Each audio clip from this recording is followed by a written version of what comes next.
ranking every Premier League runner-up team since the 03-04 season. Here's the criteria. Let's roll on. Number 22, Manchester United 2020-2021.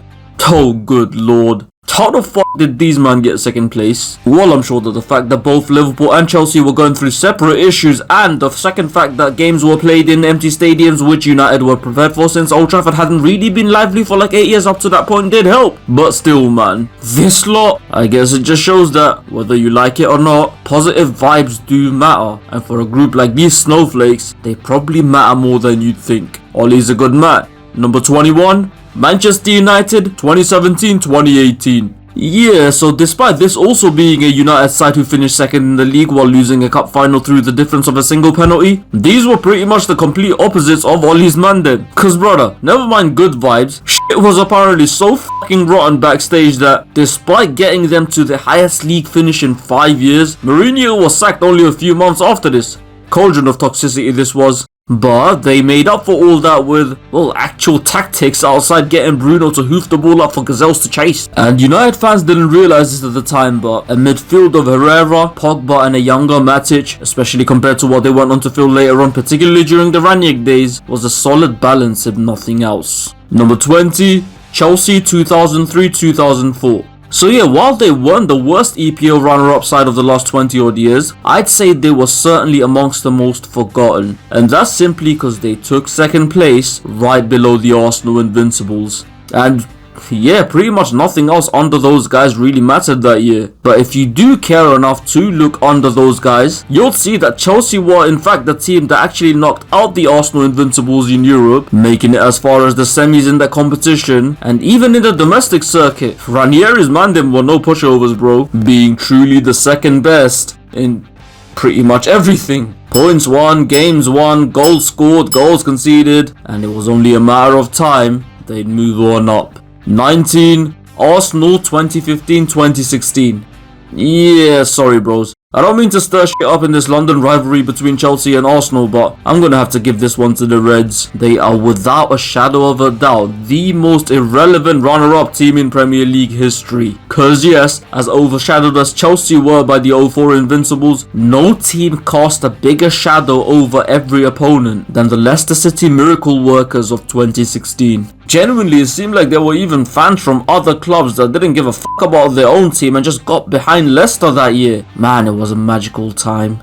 But yeah, anyways, Arsenal were okay. Clearly not all that good considering it was actually a two-horse race between Leicester and Tottenham for the longest of time before Spurs spursed it up. But Welbeck's winner on Valentine's Day was a cool moment, to be fair. Number 18, Chelsea 2010-2011. The first of the two Chelsea sides on this list whom I imagine wished every night before bed that Wayne Rooney stepped on an upturned plug at least twice a working day, 4 times on Sundays. Yep, this was one of the seasons where Chelsea were directly bettered by United in basically all 3 of the biggest competitions. That means the UCL, and yes, that means the Premier League. But let's not get it twisted, given that they were numerically as close to 5th as they were 1st, I think it's fair to say that there was no real race to begin with as far as Chelsea challenging for the title that year. And by the way, here's a thought, this only happened the season after these men completed a double, just like they also underwhelmed the season after they won the league under Conte years later. So maybe Jose isn't the problem. Maybe. Number 17, Manchester City 2012-2013. And much like pretty much every team we've looked at so far, City from 12-13 were another of those default second place sides since, well, everyone else was kinda shit. Jeez, that sure happens a lot for the most competitive league in the world, don't it? But listen, to City's credit, their records against the biggest sides was pretty impressive, only losing 1 game against the top 5 and that too via an injury time winner. It was the slip-ups against the smaller teams that really cost them that year, being bettered by Southampton, Sunderland and Norwich in the league and, quite famously, Wigan in the cup. Number 16, Manchester United 2011-2012.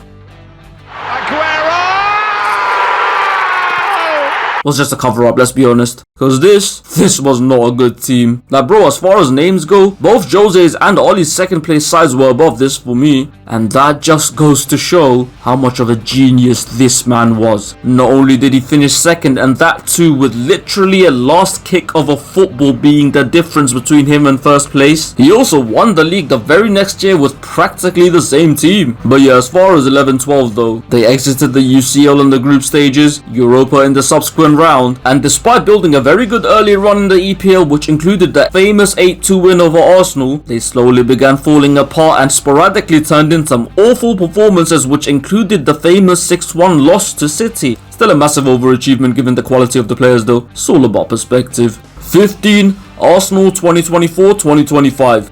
Not much to write home about here. This was a very second place team, an Arsenal side who also finished in the top 2 in the previous 2 seasons too. More on those 2 later on too. And in that summer they actually added to the momentum of their consecutive second place finishes and attempted to take the final step to winning the league by signing a goalkeeper and going through Chelsea's lost property box once again. Yeah, it didn't work, as their attack suffered heavily as a result, with multiple bottle jobs in the league where they only managed to win just over half their games, falling 10 points behind eventual winners Liverpool in the end. But hey, they did humiliate Real in the UCL. I mean, granted they were thrown out in the next round, but that's still something. Number 14, Manchester City 2014-2015. Another year where the second place side in the Premier League weren't really all that to write home about, good or bad. These guys were also basically the quintessential second place team. They obviously had the second most points, won the second most games, lost the second least games, and were knocked out of the second round in the UCL against eventual winners. Pretty average turnings there for a second place side. 13, Arsenal 2022-2023. The first of Arsenal's three-peat of second place finishes. This was the year where Mikel Arteta took his by then 3-year process to the next phase, recording their highest finish in 7 years and scoring the highest number of goals in an EPL season ever for a year. And yes, while their propensity to slip up did take over in the run-in where they lost 3 out of the last 6 games, it really did seem like they were finally going forward. And speaking of slip-ups, number 12, Liverpool 2013-2014. Man, it's a shame these guys have since been labelled as a one-man team. Cause yes, no doubt, Luis Suarez was world class that year and arguably the second best player in the world. Sorry, but boy, these guys had a stellar attack even outside him. Coutinho, Gerrard, Sterling, Sturridge and even Jordan Henderson all turning in anything from consistent to brilliant campaigns. Hell, one of their biggest strengths was how they took it to the big sides like United and Arsenal, and that sure wasn't cause of Chewy Louis. Over half of his goals were against the bottom 5. This was honestly a very good team, albeit a tad too top heavy. Number 11, Tottenham 2016-2017. The year Spurs finally put an end to St. Totteringham's Day.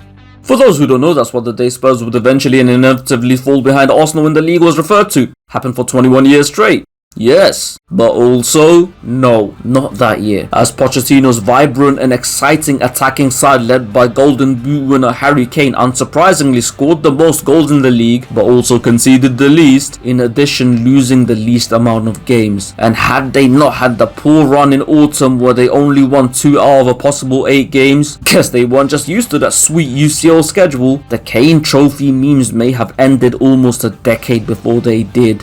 Thank fuck they didn't. Number 10, Liverpool 2008-2009. In what was possibly the best Liverpool side Stevie G was ever a part of, these guys really did, albeit for a short period of time, change the narrative of Benitez being a purely defensive / tactical coach. Cause in this season, it was Pool's attack that really shone, with the likes of Alonso and Mascherano supplying Gerrard, Kite and Torres. These guys run amok throughout the Premier League that season, doing the double over both United and Chelsea, including, yes, the famous 4-1 victory at Old Trafford, and even humiliated Real Madrid 5-0 on aggregate in Europe. And with club legend Sami Hyypiä taking his final bow in the final game of that season, it really was never the same again. Number 9, Arsenal 2023-2024. Of their 3 consecutive second place finishes, the first was very spirited, if a little premature, while the last was, well, a bit shit. But this seemed as right as time as any for Arteta's men to take the ultimate step forward. And for a long time, they seemed to be on their way to doing just that. Beginning by making 2 enormous signings in Kai Havertz and Declan Rice, going unbeaten in the first 10 games, and winning their last 6. So where did it go wrong? To where Arsenal usually go wrong. Christmas time, registering 1 win in 5 to end 2023. And nowadays when you're at the top level where basically every team plays some sort of variation of one particular style, that's too much error right there.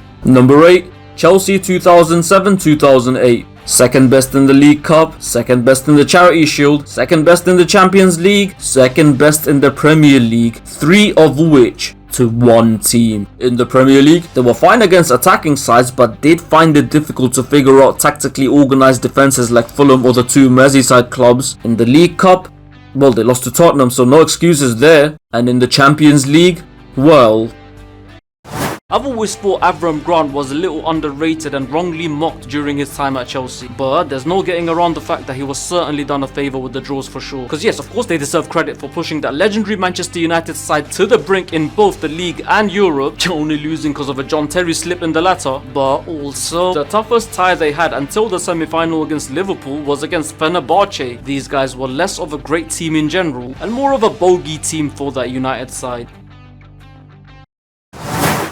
Number 7, Manchester United 2009-2010. Possibly the most forgotten United runner-up side, most likely because Ronaldo left the previous summer and with him f***ed off many of his fanboys. But no lie, even without the best player in the world at the time, this United side still did bits. Led by Wayne Rooney in one of his 2 most prolific seasons ever, supported by Valencia in his first United season ever, and Nani in arguably his first top-level United season ever, with Paul Scholes pulling strings while still somewhere in the proximity of his prime. United were a problem for pretty much every team they faced, getting their hands on the League Cup, exiting the UCL via very controversial circumstances, and falling a point short in the league of the best attacking Chelsea side we've probably ever seen. Number 6, Manchester United 2005-2006. As high of a placement as this is still one of the handful of teams on this list where the sheer names on the sheet automatically suggest they should have done so much better. Cause yes, while Sir Alex Ferguson did end up showcasing the fact that his side sure did contain enough capacity and class to capture thus collect the cup crammed with identity crisis then called Carling before Carabao and Capital One in Cardiff, a side featuring names like Neville, Ferdinand, Ronaldo, Scholes, Giggs, Zaha, Rooney and Van Nistelrooy really should have done more than only getting their hands on the least important of the big 4 trophies while finishing second in the league. But hey, that still doesn't change the fact that they were still dons in the big domestic games that year, only losing 1 out of a possible 8 against the top 5. And bro, if you think Rashford, Martial, Greenwood were counter-attacking demons under Oli, Rude, Ronnie and Rooney under Fergie, get it. Number 5, Manchester City 2019-2020. The season where City decided to take a break between winning 6 Premier League titles in 7 years, only getting 81 points and scoring a measly 102 goals. Aren't they generous? And outside the greatness of Klopp's Liverpool that season, I think there are 2 reasons why Pep couldn't complete the EPL three-peat 3 years before he did. Number 1, this was the pandemic season, and for a football nutter like this guy, there has to be a consistent high-tempo rhythm set throughout a given campaign. Ain't no coincidence he ain't ever taken over a side halfway through a season, just saying. And 2, the adjustment period of Rodri. Yep, even one of the Premier League's all-time great midfielders needed time to get acclimated, and if you remember him that year, you would know very well this was the case. Though needless to say, once Rodri did strip away a couple of touches of his tiki-taka tendencies and replaced it with brute and direct intentions, all bets were certainly off. Number 4, Liverpool 2021-2022. The quadruplers. Look, as I've said before, you may laugh now, but this was a huge possibility for a lot of that season, particularly early on when Mo Salah was probably in the form of his life where he, no f***ing joke, scored and or assisted in every single one of the first 17 games bar one. The highlights being his brace at Goodison hat-trick at Old Trafford. And while Mo himself did slightly slow down following the AFCON, Liverpool actually didn't, going on to reach 3 cup finals, winning 2 and only falling short by a point in the league. Just goes to show that the higher you go, the less the margin for error. Number 3, Chelsea 2006-2007.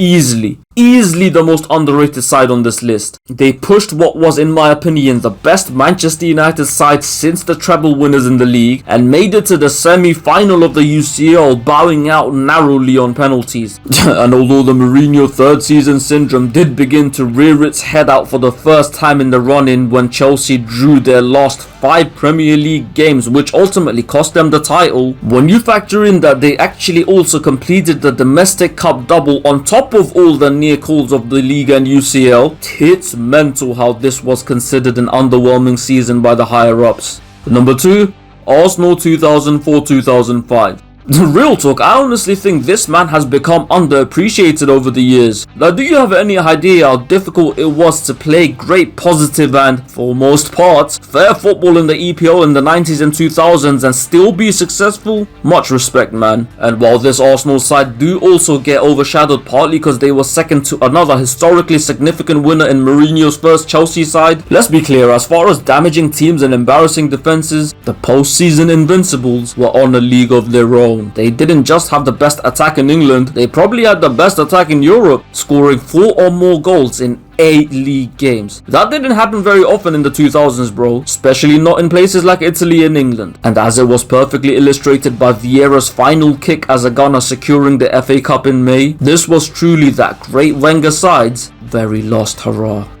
Number 1, Liverpool 2018-2019. Yeah, no competition whatsoever. A side who'd have taken the title by a landslide in most other seasons as well as most other countries that season. A side who finally brought Poole their 6th UCL title. A side who amassed 97 Premier League points, more than every single champions before them bar one. A side who till this day, despite what they went on to do the following year and beyond, many still considered to be Liverpool's greatest since the 80s. A side who truly gave new meaning to the term greatest losers. And that is that. Agree or disagree? Beats indifference. Once again, don't forget to like, comment and share, and of course subscribe. Till next time, you keep rolling.